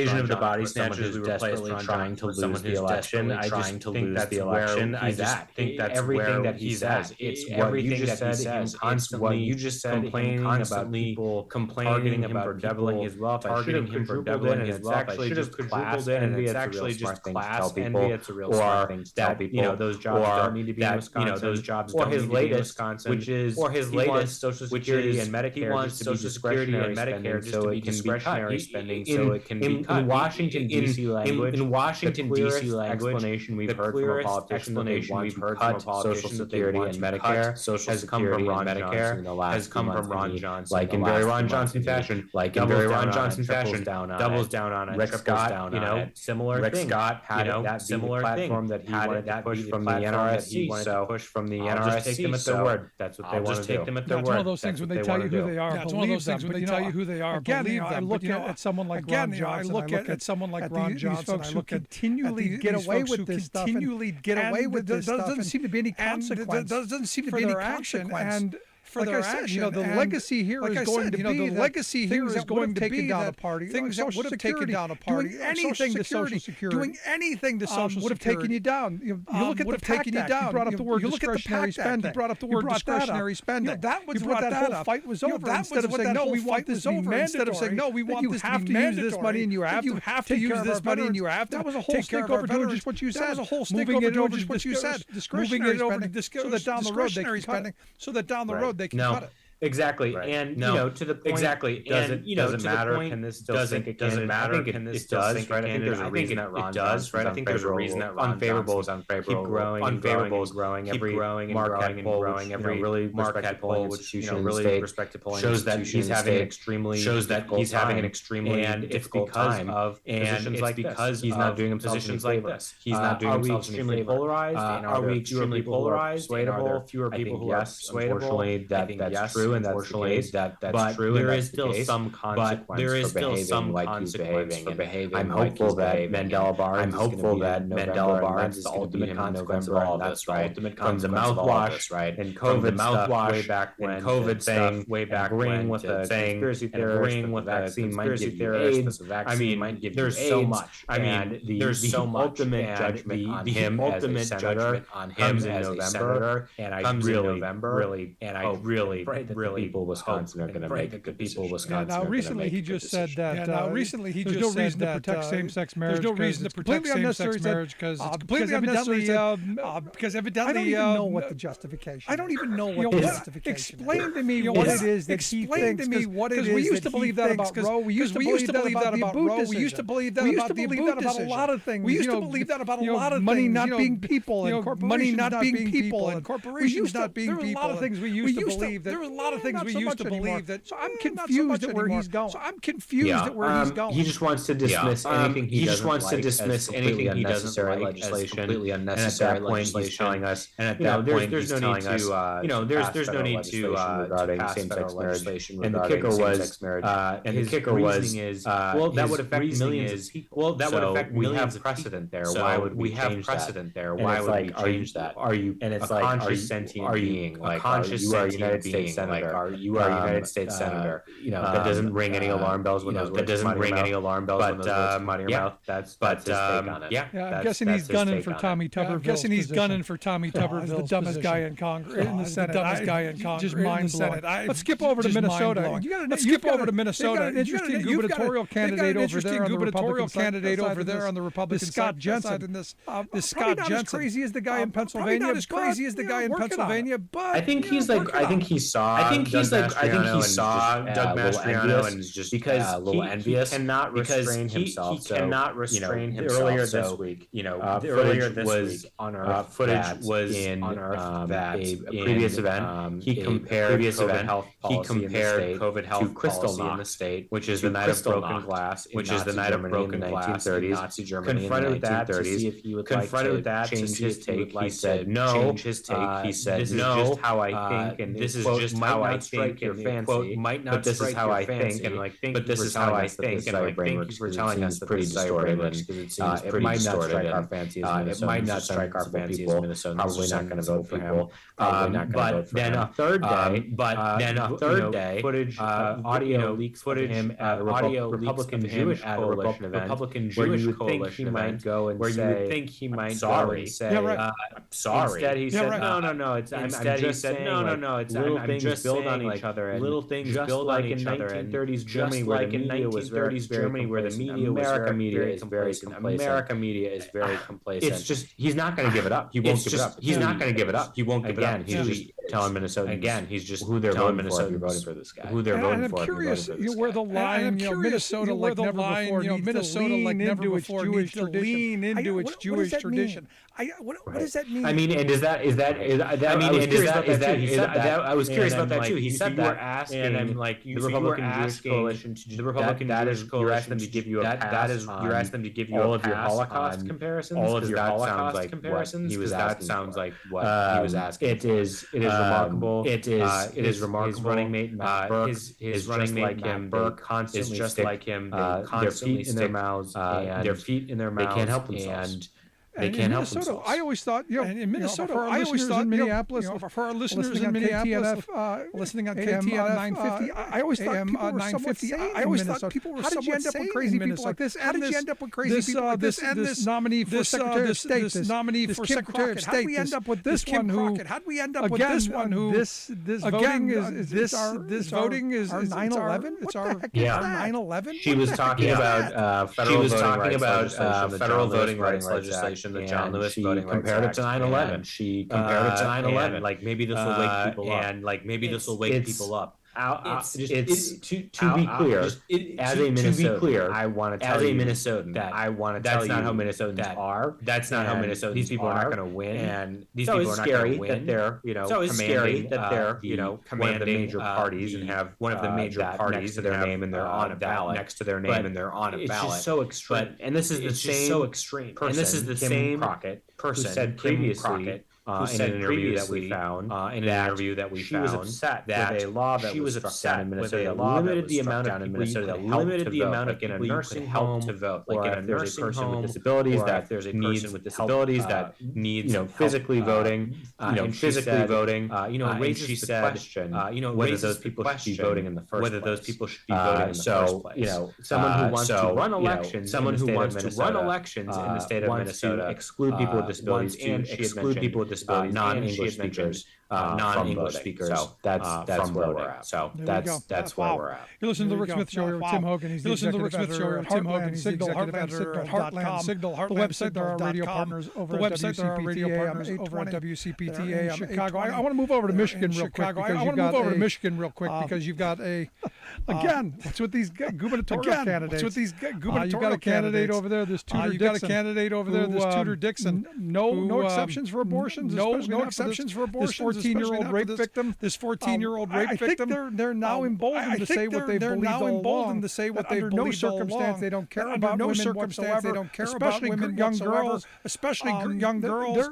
They're going right down that line. They're going right down that line. No, it's just another. No, it's just another extreme position from a candidate who's totally out of touch. Read the tea leaves or understand where the American people are. I mean, you would think where the American people are. I mean, you would think in a post-Kansas where we saw that ballot initiative, where we saw that to strip abortion rights out of the Constitution fail, remarkably that someone like Tudor Dixon would take stock in a swing state like Michigan and a swing state like Michigan and talking about this. But she keeps getting confronted with this example because she said initially, no exception. Initially, no exception. Victim of incestual rape. Incestual rape. Sorry. And to say that and to say that between the child and the mother can be healing, and the mother is just a new layer of depravity from her. It is something that all of these candidates, something that all of these keep doubling down on. They just keep doubling down on. And I don't think that they fully realize the damage. And I don't think that they fully realize the damage they're doing to themselves. That's taking Mean Gene Schmidt, the representative from Ohio State. It's an opportunity to the next level. It's an opportunity to the next level. Which is just nuts. Let's move over to Missouri. You've got the Republican Senate candidate there, Eric Schmidt, evidently claims that he wants Iran-Contra-like hearings to go after Dr. Fauci. I find this interesting because we're going to be over the next 2 years if Republicans do take. It's going to be nothing but Benghazi-like hearings. As far as the eye can see over nonsense. But I'm curious any response to this? Any response to this? I mean, for the most part, he's in his comfort zone. He's in his comfort zone. He's on Newsmax. I actually talked to Trudy Bush Valentine today, earlier on CPT. She's the candidate on the Democratic side in Missouri. And she's making the point that during the pandemic she was doing what she could to help people. She's a registered nurse. She's a registered nurse. Making donations, making sure that people were staying safe, making sure that people were staying safe. To take the doctor who's trying to keep the nation safe and keep the nation safe as someone to be hold him up as someone to persecuted by an Iran-Contra style committee, which is just madness. Which is to your point, it's exactly that. They're going to do what they can. It's exactly that. They're going to do what they can style start committees where we just go down a rabbit hole. We just go down a rabbit hole with them because they don't want to talk about the actual issues. They don't want to talk about the actual issues. It's a disaster. Because they know it is very scary. So it is very scary. They take the House. We hold the Senate. They take the House. Those oversight committees. They're still going to make they're still going to make a huge mess. And the thing is, we've got so many problems. So many things to address. Just 2 years of just stagnation, which is what the wealth class of this country, especially when you're talking about climate, especially when you're talking about investments in the nation and education advancements in healthcare and all the things in education and healthcare and all the things that need to be done. It's crazy. It's crazy. It's crazy. It's crazy. What we are going to see after November. But Tim, I appreciate the time and the work that you guys do there at Heartland Signal. Keep up the great work. Good stuff. Our good friend Tim Hogan. Good stuff. Our good friend Tim Hogan at Heartland Signal. HeartlandSignal.com, the website. HeartlandSignal.com, the website. Back after this. Stick around. Right back after this. Stick around. Listen to the Rick Smith Show.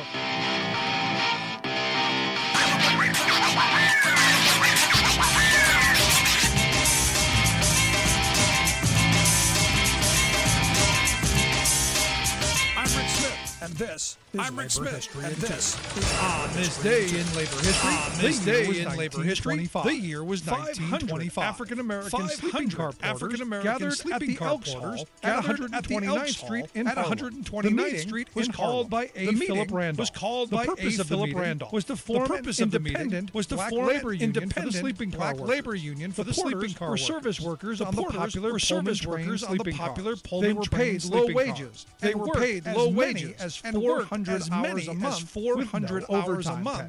They could not be promoted to other jobs within the Pullman company. Those were reserved. They faced daily acts of discrimination on the job. Many of the porters became increasingly determined to change these working conditions. There was a company union, but it did not represent the demands of the workers. But talking about an independent porters union was a good way to get fired. A group of porters reached out to a young black rights activist. They asked him to lead the union charge. As an outsider to the company, he could be the face of the union without being fired. Randolph accepted their offer. He organized the meeting in Harlem. He organized an American flag and large Union banner. Randolph opened the meeting with a prayer. As temperatures in the packed room soared from the stage, Randolph issued a rallying cry for reduced hours, increased wages, and most importantly, at the workplace. Dignity. It would take 12 long years of struggle after that meeting. The Brotherhood of Sleeping Car Porters the nation's first Labor History Union. Brought to you by Labor History Society and the Rick Smith Show. For more information, go to Labor History. For more information, go to Labor History. Like us on Facebook and follow us on the Facebook and follow us on the Twitters at Labor History in 2.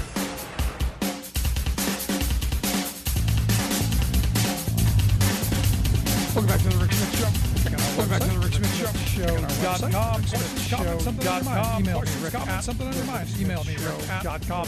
I want to pick up on this idea of what 2023 is going to look like. 23 is going to look like. You know, they're already telling us what their agenda is. Their agenda is to attack Dr. Fauci. Their agenda is to attack Dr. Fauci. Their agenda is to go after Joe Biden. Their agenda is to go after Joe Biden. Their agenda is to nothing to move this country forward.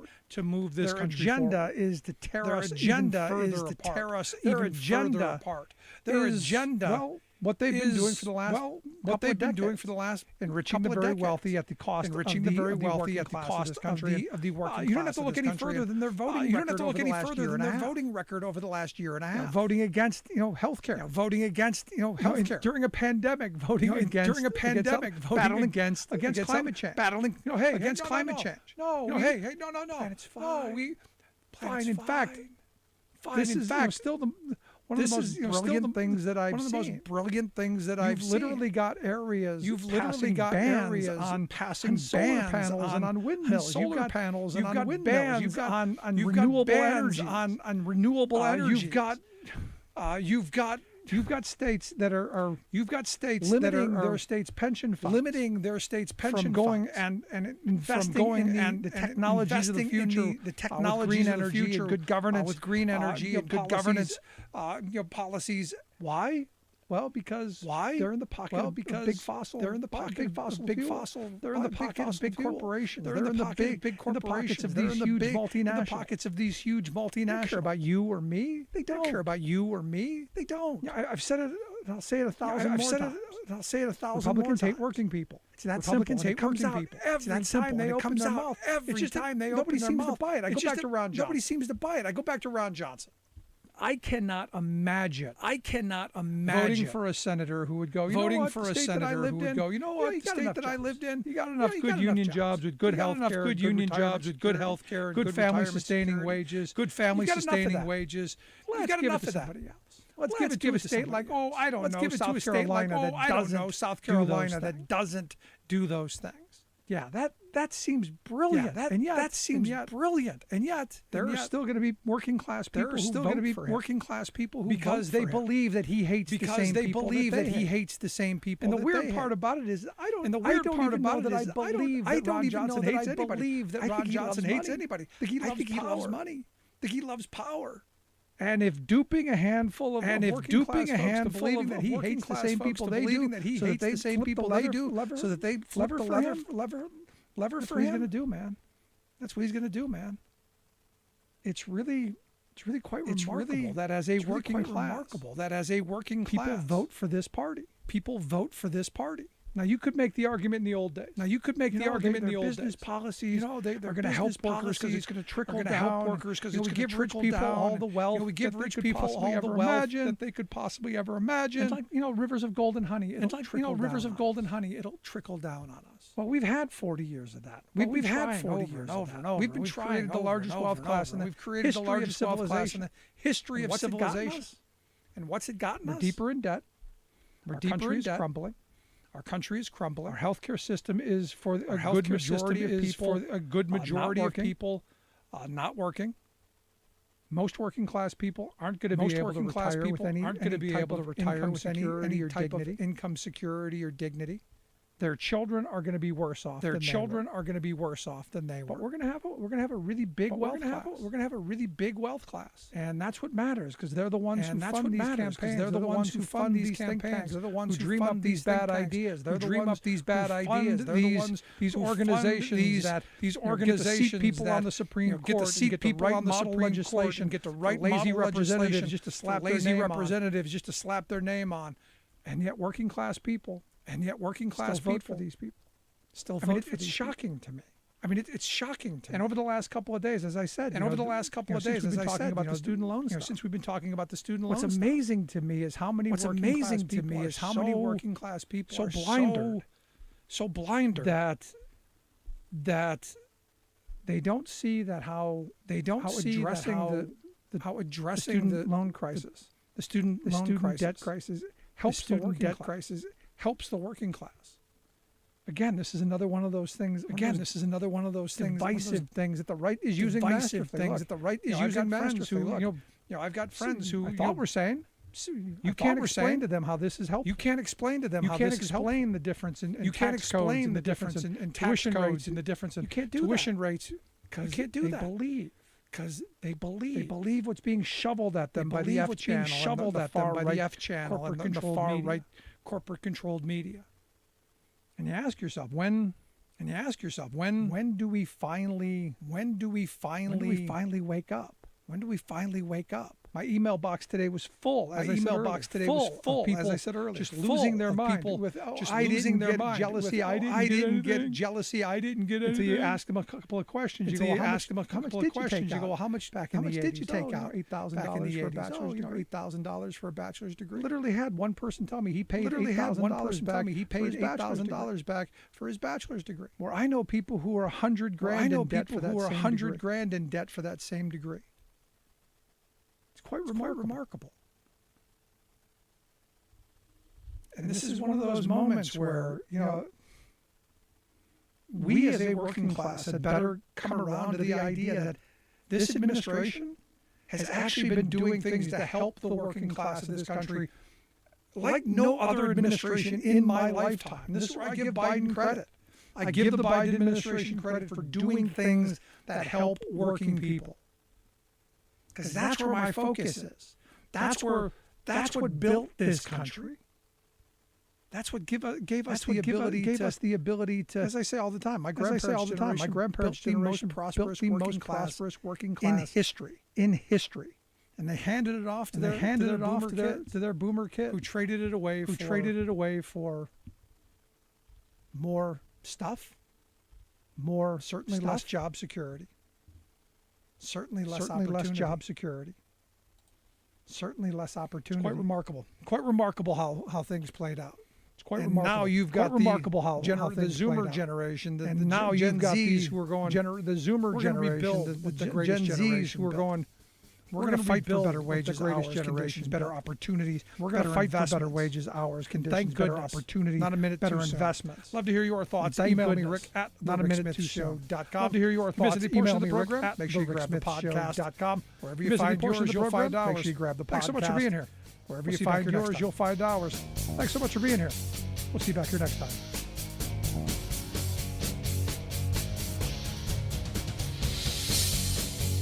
You've been listening to The Rick Smith Show. You've been listening to The Rick Smith Show. At rick@thericksmithshow.com. At rick@thericksmithshow.com. Until next time, this has been The Rick Smith Show, where working people come to talk.